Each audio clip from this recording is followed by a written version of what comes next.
Welcome to People and Profit, the business show that gives you the best value around. Coming up, as consumers splurge on Black Friday and Cyber Monday deals, we're asking if e-commerce is really killing the bricks and mortar shop. We've a special report from Japan on how Abenomics is helping to boost startups in the world's third largest economy.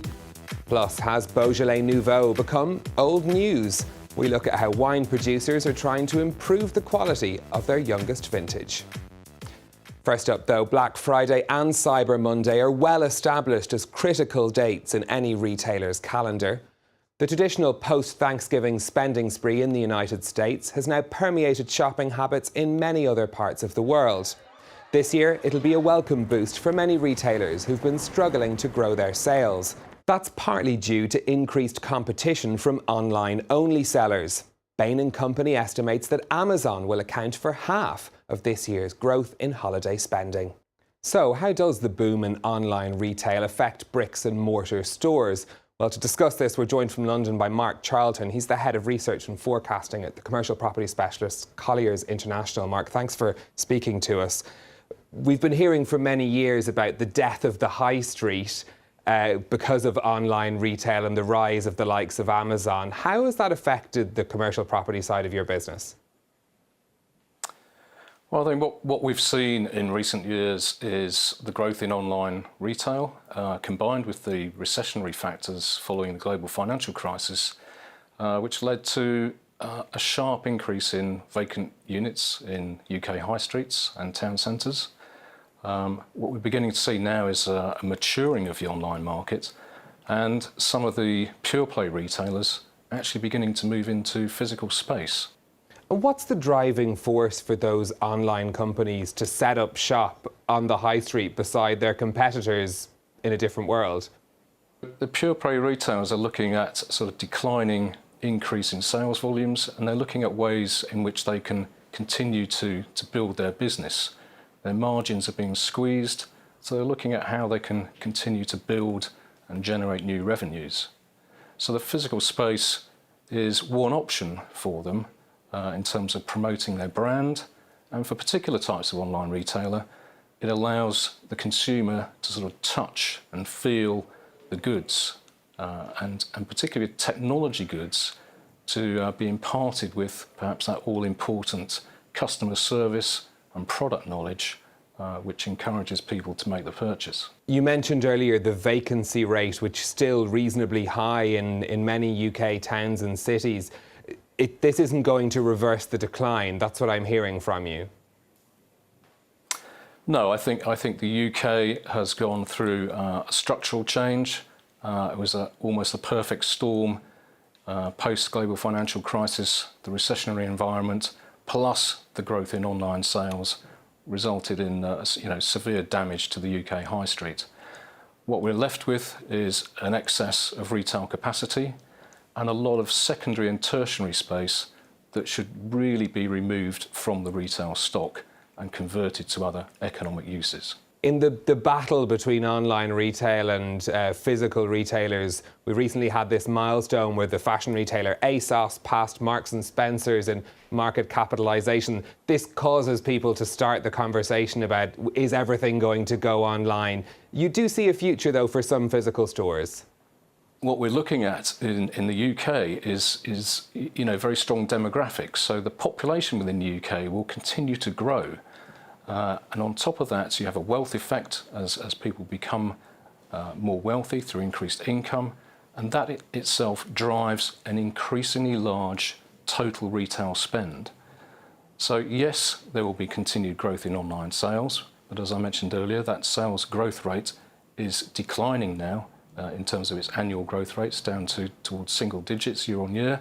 So that's beginning to reach the maturity point of the curve.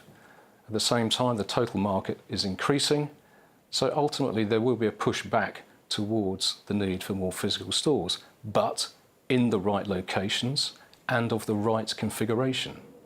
OK, Mark Charlton from Colliers International, thank you very much for speaking to us from London. Thank you. Now, Japan's economy has turned a corner. The latest figures show it's experiencing the longest period of continuous growth since 2001. This revival has been helped by Prime Minister Shinzo Abe's policies known as Abenomics. There are three main elements, or arrows: monetary stimulus from the central bank, fiscal stimulus via tax cuts and spending increases, and structural reforms. That includes boosting entrepreneurship, which is helping to foster a startup culture that was previously absent in Japan. France 24's Yuka Roye and Julie Dungelhoff travelled to Tokyo to find out more. This is euglena, a plankton with unique characteristics. It behaves both like a plant and like an animal. It's rich in nutrients and can be converted into health foods, medicines, and even fuel. We mix euglena powder with solvent and apply supersonic vibrations to the mixture. Then we extract oil. For decades, researchers tried to exploit the algae's potential. But this company is the first to successfully cultivate it on a commercial scale. The firm raised over €8 million when it went public in 2012. Since Abe took power in 2012, there's been a huge increase in the number of venture capitalists and investors pouring risk money into startups.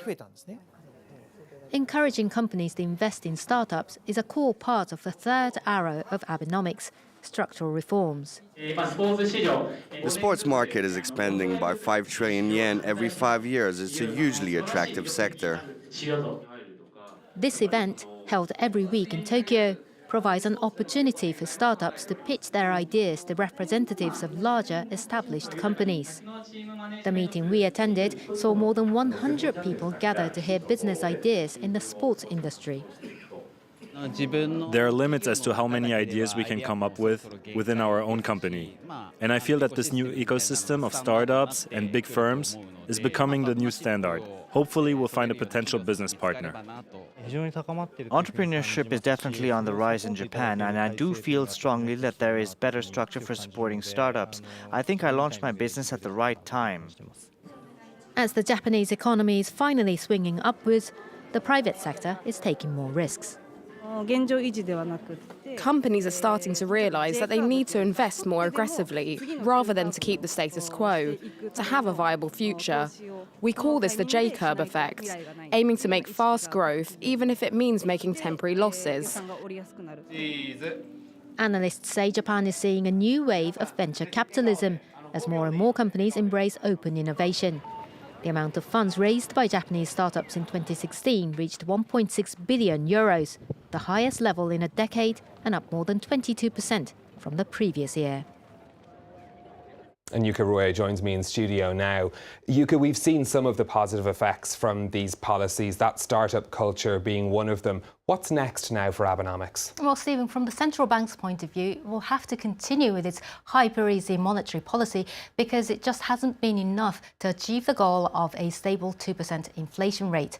If anything, Japan has started seeing signs of sluggishness since the Bank of Japan introduced negative interest rates last year. The government has been criticised for depending too much on stimulus measures. It will have to do more on labour and social reforms to boost consumer spending and to allay people's fear about the future of their social welfare system. Labour reform's always a tricky issue. What's the plan there?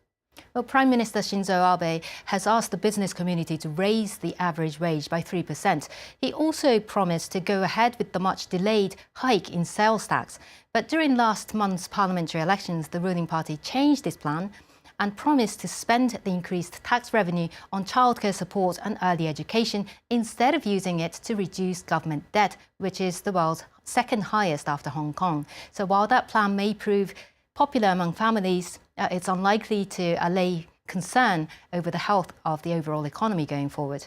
OK, Yuka Roye, thank you very much. Now, back here in France, November means, among other things, the release of this year's Beaujolais Nouveau. There's a global marketing push for the young, fruity wine, but sales have been dropping in recent years. Winemakers in the Beaujolais region are trying to adapt by focusing on quality over quantity. Alex Jennings has the story. This year's Beaujolais has arrived, but more discreetly than usual. It can only be spotted on a few tables in this restaurant in Lyon. I don't know if we drink less than before, but I haven't changed my habits. Uncorking the first batch of Beaujolais Nouveau on the third Thursday of November has been a tradition for decades in France. And it's been exported around the world thanks to slick marketing efforts by producers. Despite this, sales of the wine have plummeted by 62% over the last 12 years. The 80s saw a surge in sales, led to more of the wine being produced, but a decline in quality. At one point, we definitely sold too much Beaujolais Nouveau. All products have their own story. We create the wine, sales go up. The wine gets a certain image, and then quite simply, it gets old. Winemakers in the region have now shifted their strategy towards quality over quantity. For the past decade, producers have been making the young Nouveau wine with the same level of attention given to more prestige bottles. It's a longer method of winemaking, using fewer additives and more varied yeasts to create a fuller-bodied wine. Producing a heavier, full-bodied wine is something very technical to pull off. We take up 14 hectares of vineyard on average, and we have between 6 and 7 teams working at any one time. For me, a wine's quality is 80% in the vines. It seems the strategy is working, as sales are starting to stabilise. But Beaujolais winemakers have had to face other challenges, including damage to vines from drought and frost that cut this year's harvest by almost a third. And that's it from us for this week. If you have any thoughts on the newest Beaujolais or indeed any other business stories, do get in touch. On Facebook, you'll find us at France 24 Business or on Twitter at @NewStephen. Until next time, thanks for watching.